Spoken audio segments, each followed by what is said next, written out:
Hi guys, got a nice quick short one. 2007 Dodge Caravan 3.3 liter. The story of this one was it was a daily driver, then just one day guy got in it and it wouldn't start on him. This was just before he was leaving for a month. He didn't want to drop it off at our place and have it sit for a month, so he waited till he got back and then he dropped it off at our place. So it has been sitting for a month. But prior to that, it was a daily driver until just one day it wouldn't start. Now, when we get it, of course, sitting, battery was pretty low. So we pulled the battery off, we charged it, go to put it in there, and it wouldn't start. Cranks just fine.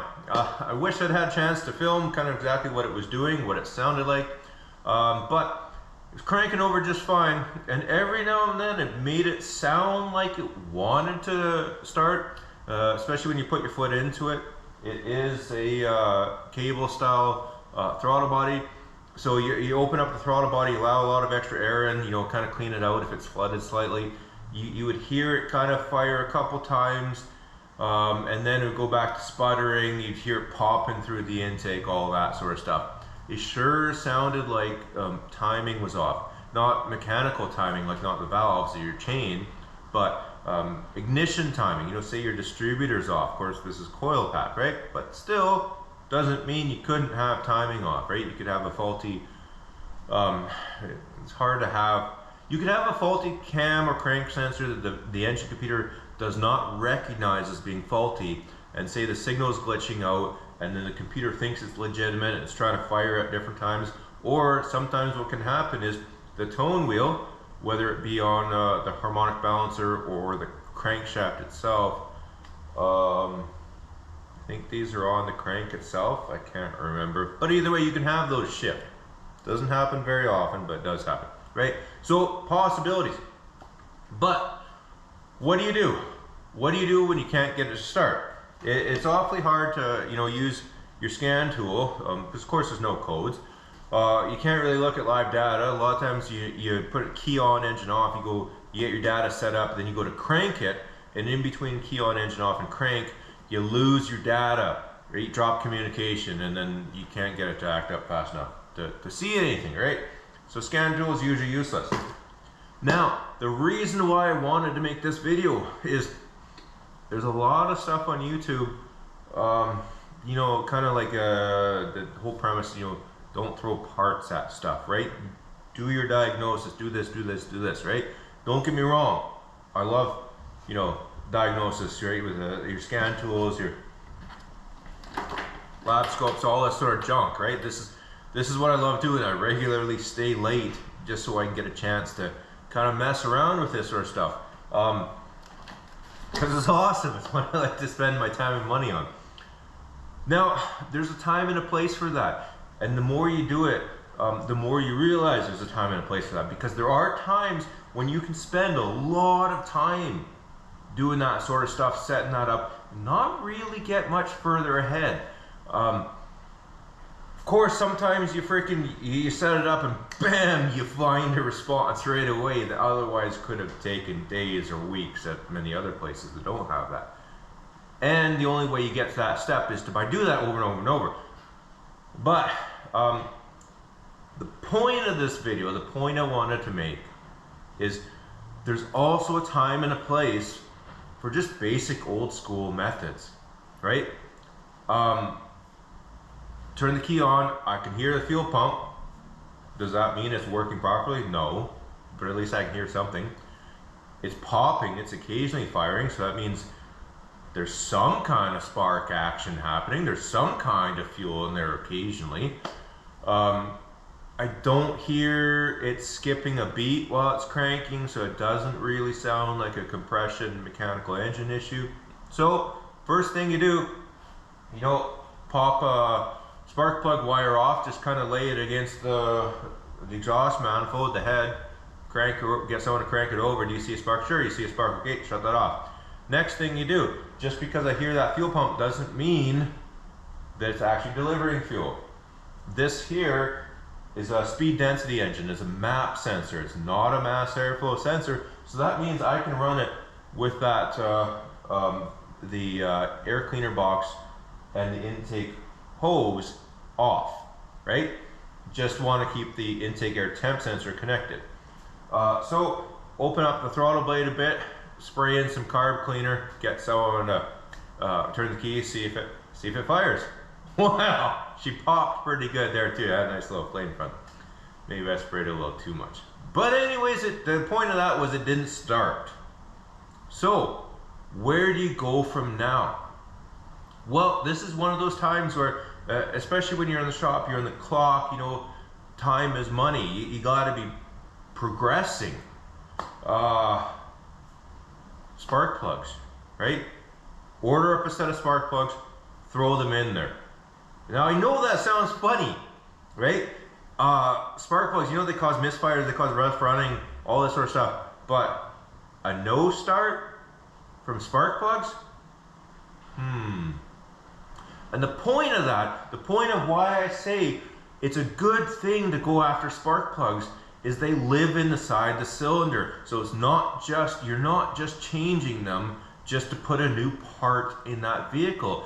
You get to inspect them. You get to inspect some kind of visual record of what kind of sort of thing happened in each of those cylinders, right? Are they all the same? If they're all black and the same, then hey, you know the whole system's running rich. There's only one really bad, right? You get to see mechanical things. By changing spark plugs, it can be a diagnostic tool, as well as actually putting something in there that could potentially fix a problem. So these of course have been out for a while, so they've dried off quite a bit. I'll show you the 6 spark plugs. Let me just wake you up for 1 second. Okay, so I got a light set up, so hopefully you guys will be able to see these. And of course these looked a lot more dark and glistening when everything was fresh. Can you see those? Can you see how black those porcelains are?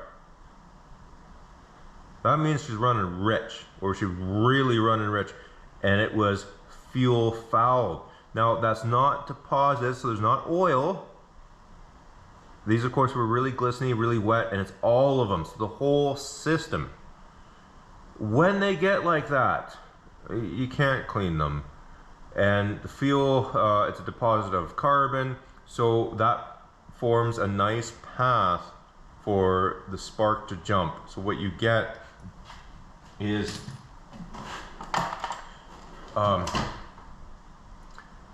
if I can do this, so I got some gunk on there.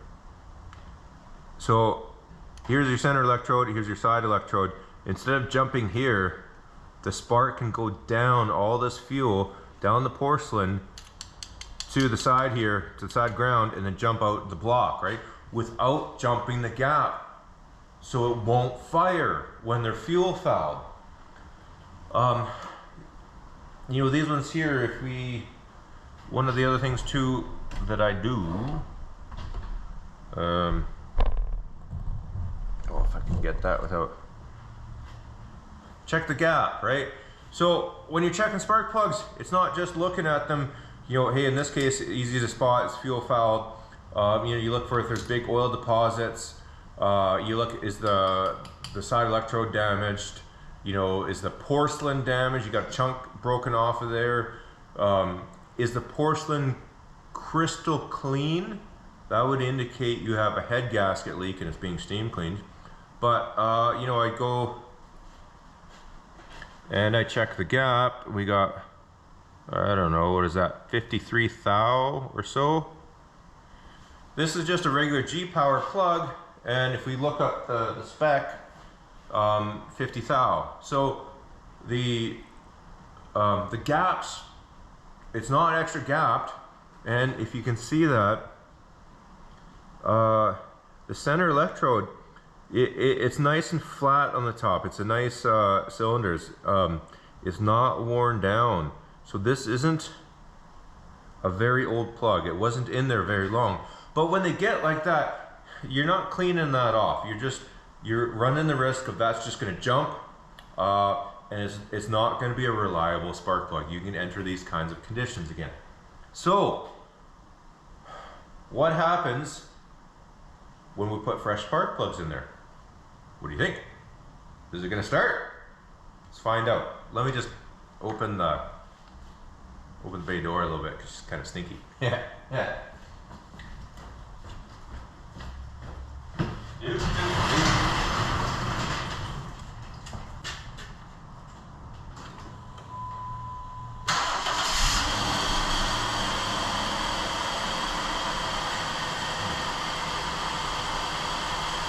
So there you got it.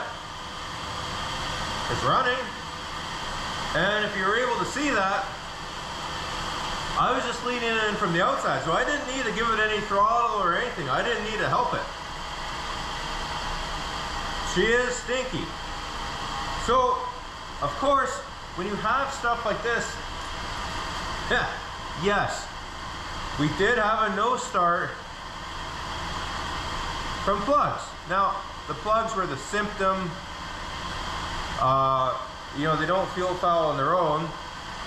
The underlying problem is various drivability issues causing this engine not to run that great, which caused these spark plugs to fuel foul, but then they became a cause of the no start. It got fixed by putting some new plugs in there. Now, of course, the vehicle's not great. Let me show you the exhaust for a second. So there you can see it. It's not running that clean. Of course, it was a lot worse than that earlier. Yeah, kind of gross, but you know what? It's an older Caravan. Yeah, they just want it for driving around town. No reason why you can't get a few more runs out of that, although that is pretty gross. So let me shut it off and I'll get you back up front. So again, one of the reasons why I say don't shy away from simple things. Throwing new spark plugs at it is not just loading up the parts cannon. It gives you a chance to not only change the #1 cause of a misfire, but to inspect things and to learn things, right? Sometimes the amount of information that you can obtain by changing a spark plug, which not only can you look at the condition of the spark plug, but also you're opening things up, getting a chance to look around there. The amount of information that you could learn from the time spent on that, sometimes you spend twice that amount of time with a lab scope and you might not necessarily get the same kind of information. Conditions like this, it's really easy to get kind of confusing information on things like lab scopes. So, coincidentally, this is about a month ago when it acted up. So, what happened a month ago? It got cold. Here it got -25, so that's -15 or so Fahrenheit, somewhere around there. Battery's kind of weak, so slow crank. You get a slow crank where it's not able to build enough compression to fire, but it's still squirting fuel as well. You get an older engine that's a little rough around the edges. You're not having the best compression to start with. Now it's cold as hell. Yeah, newer vehicles can flood. Sometimes when vehicles flood, sometimes you get the lack of compression sound. Sometimes that takes a long time to come back. Sometimes that lack of compression sound that just takes a little while and now it'll go away, but then you end up with fuel fouled spark plugs that don't fire after that because of all that fuel that's sprayed on there. So this isn't a fix. This is a fix for it not starting, of course, but we still have to address other issues. Can we fix everything completely and get this thing back to how it was when it was factory? Probably not with the customer's budget, but that intake's going to be full of crap. We got to clean that out. So we're going to have to do intake decarbonization, and then we're going to have to give it back to the customer and say, hey, you know what? Don't just go get groceries with this thing. Go out on the highway, drive it for a while, give it a nice sustained drive of half hour, 40 minutes of chance to get up to full temperature, you know, 80 kilometers an hour, what is that, like 50 miles an hour, above that, right? Continue driving above that speed to just burn all the crap out of there. give it a chance to start fresh. The oil on this thing looks pretty good, but I'd still recommend changing oil. If you have a condition on a vehicle where it's dumping fuel and it's running really rich and it's not burning all that fuel like this, where does that fuel go? Well, some of it goes out the exhaust, some of it goes in the intake, some of it goes past the rings into the crankcase. You can fix, say you have an issue of a leaking fuel injector, or you got one of those the fuel pressure regulators that with the vacuum diaphragms that rupture, sucking in raw fuel directly into the intake, right? You can fix an overfueling condition. You go grab your scan tool, you want to see your fuel trim numbers balance out perfectly. All of a sudden, hey, they're a little bit better, but it's still running pretty rich. Why? Because that oil has got a huge percentage of fuel in there, right? So you got a vehicle that's running really rich, yeah, even if it's just had an oil change, gotta do a new one. But anyways, it's supposed to be a short video. I've been blabbing along, kind of long-winded. The point I wanted to make, don't overlook simple things.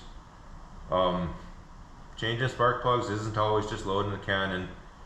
You can get information that otherwise can be hard to find, because other stuff you can learn. If you see something particularly concerning with spark plug, well, you got one out, well, now's the time when you can go right to your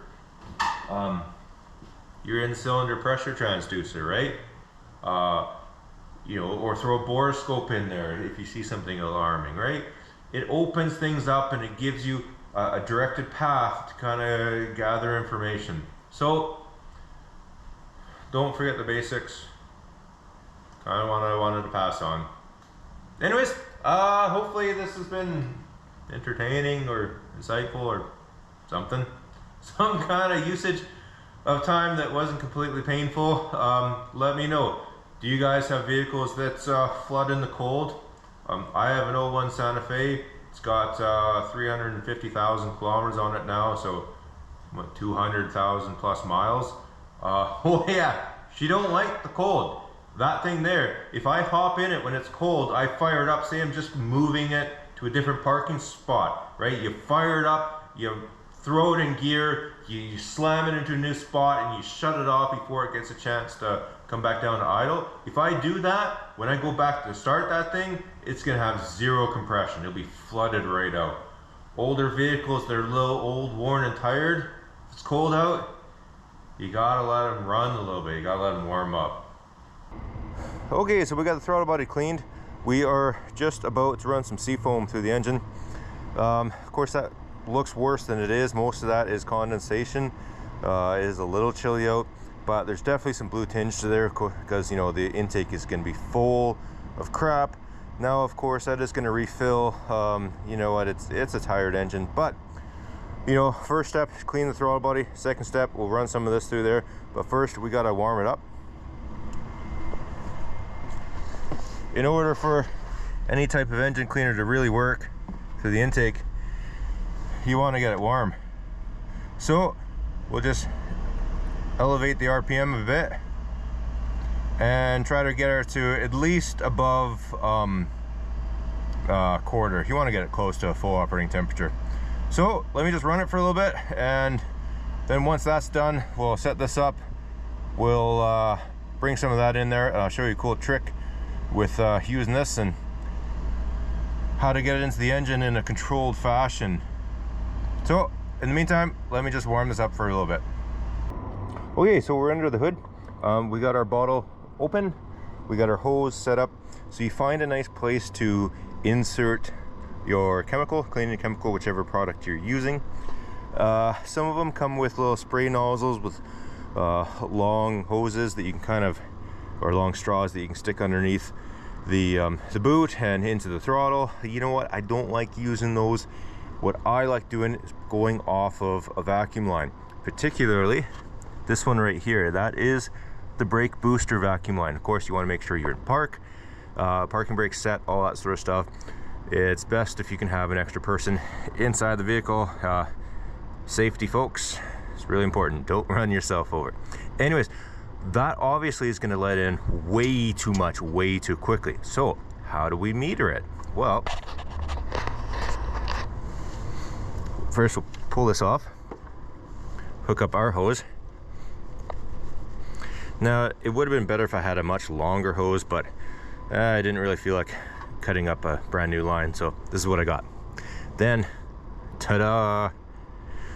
Our brake line hose pincher, or any kind of small pincher off tool. Particularly, you'd want something like this that has a wing nut, not the plier style, because you want to be able to adjust this. So what we do, crank this all the way down, so we plug this off.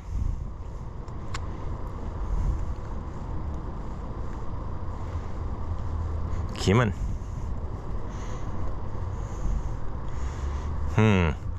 I am by myself for right now, so it would have been better if I had a long hose, then I could have rigged it up. I could have set my metering and I could have gone inside and raised the RPMs a little bit, but I can do it right here because it is cable operated. So let me fire it up and we'll start administering.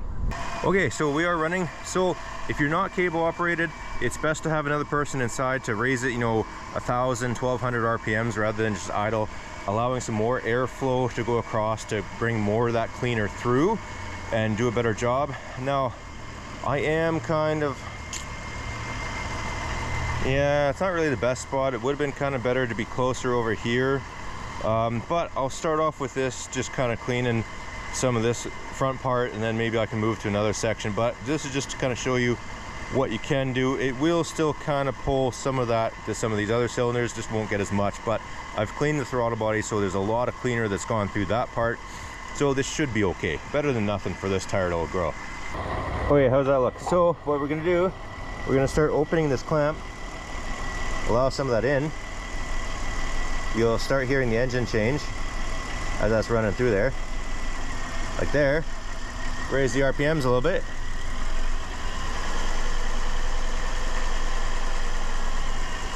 And just do that to run it through. Of course, it's got oil leaks and it's burning off on the exhaust.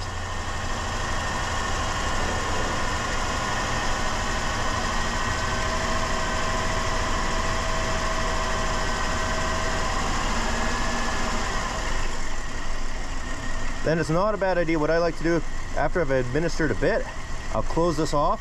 We still got more in the can. Allow some of it to kind of burn out of the intake just on its own.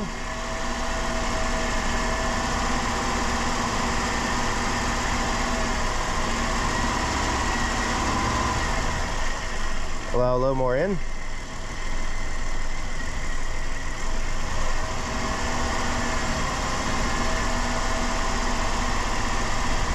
Yeah, we're starting to get all kinds of good stuff out of the exhaust right now.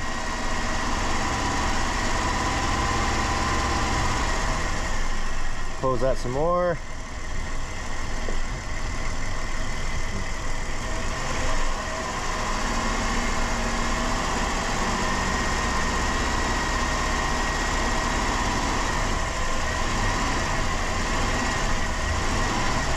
I like to kind of rev it up and down a bit to allow pulses to kind of distribute it a little bit better rather than just a steady RPM.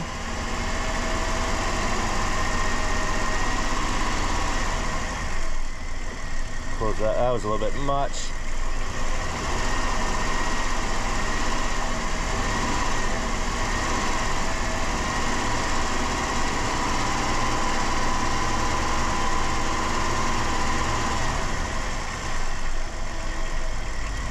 Whoa, that's way too much.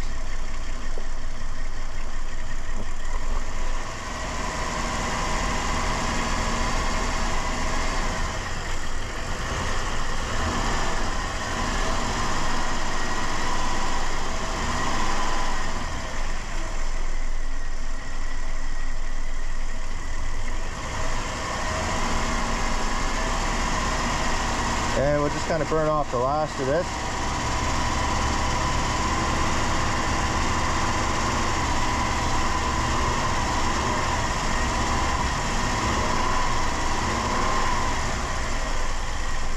Pinch off the line. We'll give it a check to see if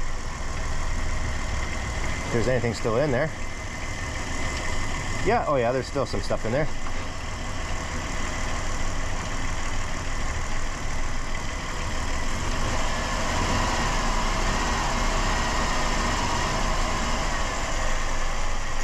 Well, that's going to be a bit much.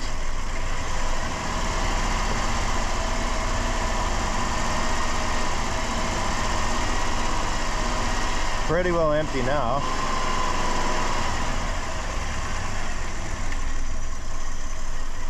Oh yeah, that's just a massive vacuum leak at this point.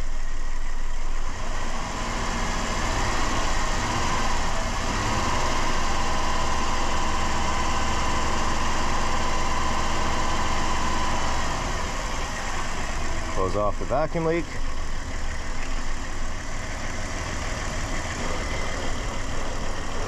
That out of there. Oh yeah, she is empty. I could show it to you, but you won't be able to see that anyways. So we'll kind of rev it some more.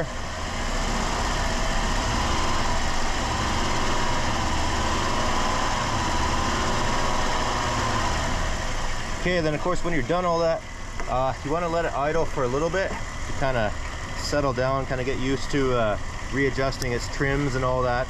Then we'll shut it off. We'll put our vacuum booster line back on. Make sure you hook this up properly, right? You don't want to drive without vacuum brakes. That's unnerving to say the least. Wait, so let me shut it off. I'll switch this over and then we'll go for a drive. But first, the good stuff. Oh yeah, look at that. That of course is going to take a while to clear that out. We'll need to go for a good drive, a good burn to get rid of all that. We don't want to give it back to the customer like that. And of course this isn't going to restore the vehicle back to brand new, but it's kind of the best we can do for the kind of vehicle it is and the sort of budget the person wants to put in this. They just kind of want to squeeze it out a little bit longer as a daily driver in town. So let me swap that hose over. We'll get ready to go for a burn and see what happens. Okay, so we're about ready to go for a drive. We are still puking out back there. I don't know how well you'll be able to see that. Yeah, it's already coming in the cab even. It is quite common to set a check engine light when you're doing these sorts of things. So if you're doing this for a customer or your own vehicle, don't forget to clear that light before you give it back. So I'm just gonna go for a drive around the block, try to give it a chance to open up that throttle blade, get a lot of airflow to come in there to clear out any remaining cleaner that is in kind of the bottom of the intake, particularly if you have a intake runner flap that needs to kind of actuate a few times to clean all that junk out too. Definitely want to give it a good burn. Okay, so we're back after a good burn. You know, I put it in a third gear. It'd be nicer if we had a second gear to kind of hold it at a higher load, but that's all we got. This vehicle is an oil burner. As you can see, it's how much of that's going to really clear out. More than that, I don't know. This engine is old and tired, and not really that many kilometers on it per se. What do we got? 199,000 kilometers, not miles. But you know, it's just one of those things. You get a vehicle that's not really maintained that well. It's just kind of never really goes on any kind of drive. Ran cold all the time. Yeah, it happens. So there's best possible chance of kind of freshening things up. How much it's going to freshen up, I don't know, but I wanted to show you kind of how I administer intake cleaners. Well, as an amendment to this video, not that there's really much we can do about this because the guy doesn't really want to put more into it. It is definitely running rich. So if we're in park right now, if we put it in reverse, just sitting here, minus 25, right? That's not good. So I would probably guess at this point, so if we grab our oxygen sensors, no, oh wait, this has we want it 0 to 1.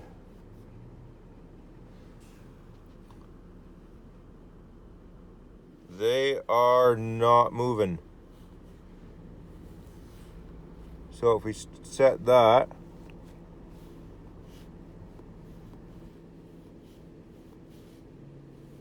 and then we go 0, 1 settings, make those a little slower.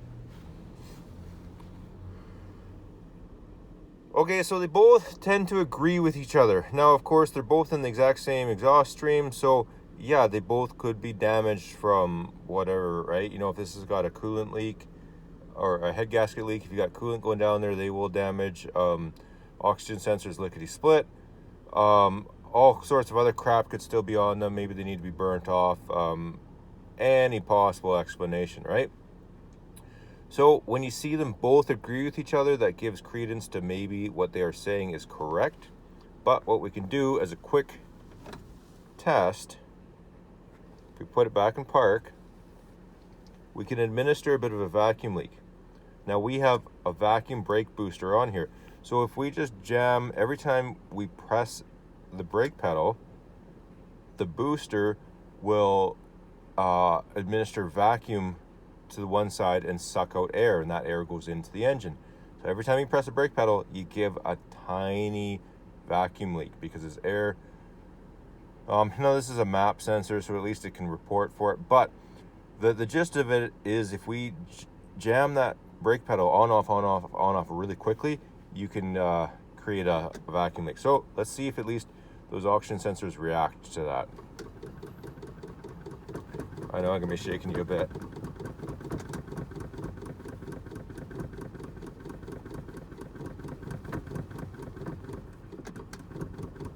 And they don't. Not at all. So the gist of this thing is, at the very least, that upstream oxygen sensor has been damaged. Now, it's possible that there's been so much crap in this intake that coated it and took it out. It's possible that this thing being an oil burner, the kind of way that it's been running for the last few years, maybe that sort of damaged it on its own. No way of knowing. So the next step, if the guy wanted to do anything, would be to throw an upstream oxygen sensor in it. That would definitely help prolong its drivability. You know what? We saw the plugs and how fuel fouled they were, so it has been running rich for a long time. That's not anything new, that's for sure. So, you know what? We'll leave it up to the customer. Do they want to put an oxygen sensor in there? I don't know. Okay, so we are back with this Caravan. Customer is going to pick it up today, and it's having a hard time starting because it's running rich. Boss man wanted to make sure that it wasn't a fuel pump issue. Sure enough, hooked up the gauge, and we got all kinds of pressure. Definitely not a fuel pump issue, but I don't know if I can get enough of this. Yeah, it is a farm vehicle. Are you surprised that they got farm gas in there? This is also, if we go around to the back, and yeah, flex fuel. I don't imagine that's doing any favors. So, and of course, I don't imagine we can convince the people to run actual, proper vehicle gasoline in these. So it is what it is. We're just gonna have to deal with things as they are. Okay, so my phone was cutting out. I don't know how much I was able to record. We are gonna go after that oxygen sensor back there. If you remember when we were running it before, we were seeing a fuel trim long term of minus 25 just when we throw it in reverse, right? So that's your memory. Now you try and fire this thing up after it's been sitting out all night and it's cold, and it's gonna be trying to cut back that fuel when it needs extra fuel because it's cold. Well, you're gonna have a hard time starting. So, you know, that farm gas doesn't help. The other thing I wanted to mention is this does not have a Schrader valve, but if you do have a fuel pressure tester kit like that and you're wondering how to hook up, you know, pull the top of the airbox out of the way, you pull the bottom of the airbox out of the way, there's that one 10 mil bolt right there on the outside, which is right here. This guy right here is just the rubber donger. You don't need to take this out. It's easiest, if this guy stays behind, it's easiest to pop this back in the hole, just in there. 1 second. There we go. Pop that back into the box. Don't try and put the box over top of that when it's on the peg. It won't go. So you pull that off, and here's your fuel line right here. underneath the throttle body. It's got its own built-in kind of quick release. That guy right there, you just sort of push the line together while you push that plastic back, and that line will come off. And then the other end of that line there with those green tabs on it, you could also take that off. You could adapt there, and you just splice in line. That's how you do a fuel pressure check on these. So now we got to order up that oxygen sensor. I can only imagine what it looks like on the actual sensing element with how this thing's been running. But yeah, we're gonna have to order one of those up, throw it in there, and see how it reacts after that. So I'm outside, kind of trying to go quickly. I don't know how much I'll be able to show, but if you were doing this yourself, probably would be advantageous to take all the air box out of the way. And if we look, cram my light there, you see that connector right there? That's going to be the oxygen sensor. Of course, that goes right back to there. So it's pretty crusty, but I'm hoping that just with one of the regular sockets, I'm hoping I can get that off. So let me unplug that. I'll get set up, and I'll see if I can't show you something. Okay, so we got a socket on there. I don't know how well you'll be able to see.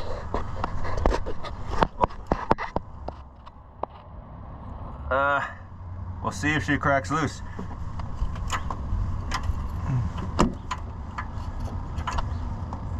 Maybe pull a couple things out of the way.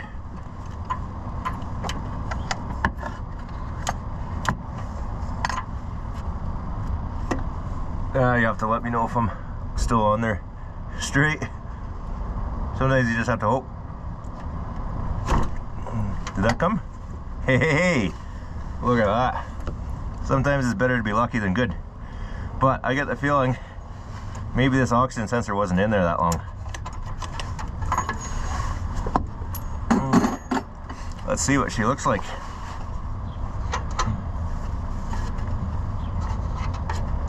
Come on.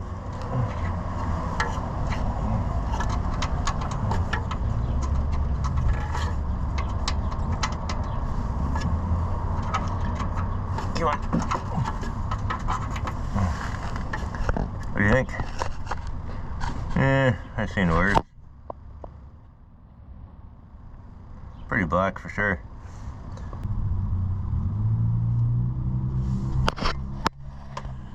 Okay, so we got the new sensor in. We got everything put back.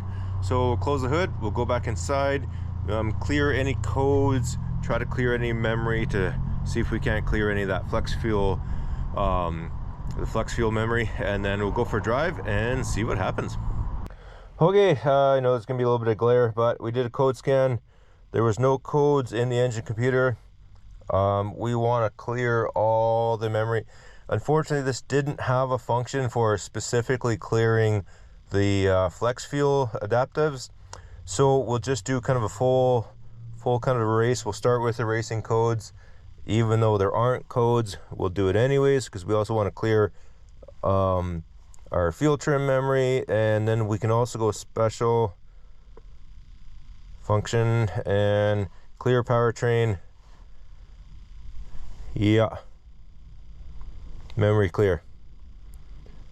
Okay, so we'll start by firing it up.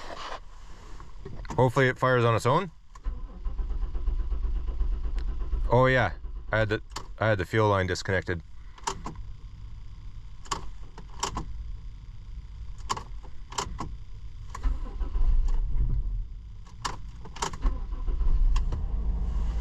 There we go, that's a little bit better.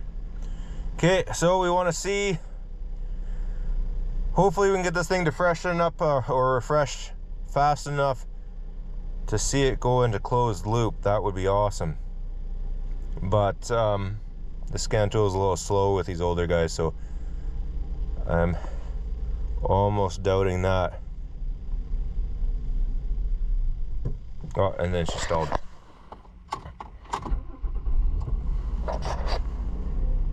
Okay, we'll go engine.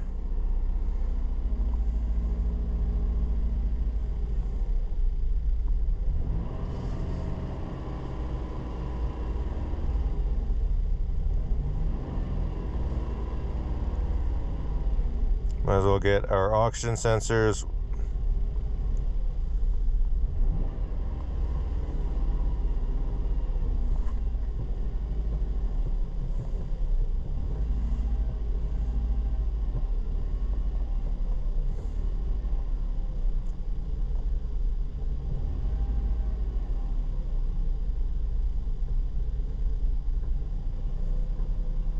Okay, so I'll kind of let this warm up a little bit and I'll let you guys know. Now, coincidentally, that's a good thing.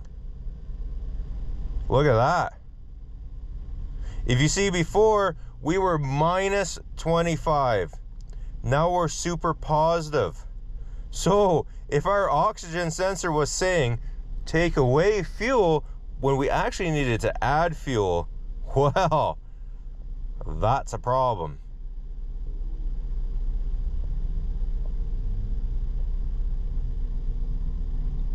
Definitely a big problem. That would have, you know, so if you look at where we were saying minus 25, now we're plus 25, so that's a 50% difference in the wrong direction. You know, 40 to 50% in the wrong direction because of oxygen sensor that wasn't reporting. So if we go here, we gotta set these stupid things. So yes, we still have problems. I'm sure we could spend all day on this vehicle. But it does appear that now at least our oxygen sensor is able to allow the vehicle to respond to how it's running. That is a much better thing. Okay, I'll go for a drive and I'll give you a shot later after I'm back to kind of see what our fuel trims have learned out as. Okay, so I can say we pretty well reached a conclusion on this vehicle, at least as far as we're going to come. Our numbers are definitely much better. They are very believable now. I believe that on top of this vehicle being old and tired, this engine, our biggest problem is, if you can see that fuel gauge on the left, it got almost a full tank of farm gas. On top of that, how old was that farm gas, right? I could tell, get a shot of the numbers again. I could tell this customer that we recommend pumping all that stuff out and filling it with fresh gas, but I know that's not going to happen. Okay, so there you have it. I do believe this issue was caused by putting farm gas in here, not only farm gas, but old farm gas. And to boot, this is an early flex fuel vehicle, right? So that probably threw those numbers off by a lot. You know, if it thinks it's got ethanol in there, tons of ethanol, when in reality it's got old farm gas, it's gonna be causing more and more of that stuff to be dumped in there. You know, you start getting fouling. It doesn't like firing up in the cold. Just a sequence of events, and of course that can take out the oxygen sensor, because now, flip you around, our numbers look pretty good. They also look much more believable than they were before. When I was in here before today, you know what, it was showing minus 25 short term, just sitting when I threw it in reverse. So we recommend topping it up with new gas, but you know what, ultimately it's the customer's decision. You know, apologize for this video being kind of disjointed. Wasn't really expecting to be doing any more to it. And you know what, this is just how it goes sometimes in small shops, right? You don't really plan on kind of doing everything. Sometimes it's start, stop, start, stop, start, stop. So I'll try to piece this video together as much as I can. You know what, sorry if it's kind of jumpy, but there's some good stuff in here that I kind of wanted to pass on. Namely, you know what, don't overlook the simple things. You know what, just going, sometimes you get a vehicle that's kind of acting a little funny. Sometimes it's not a bad thing to just go after spark plugs, right? Don't overlook the simple old school methods. So as always, just want to say thanks for watching. We'll catch you in the next one. Bye for now.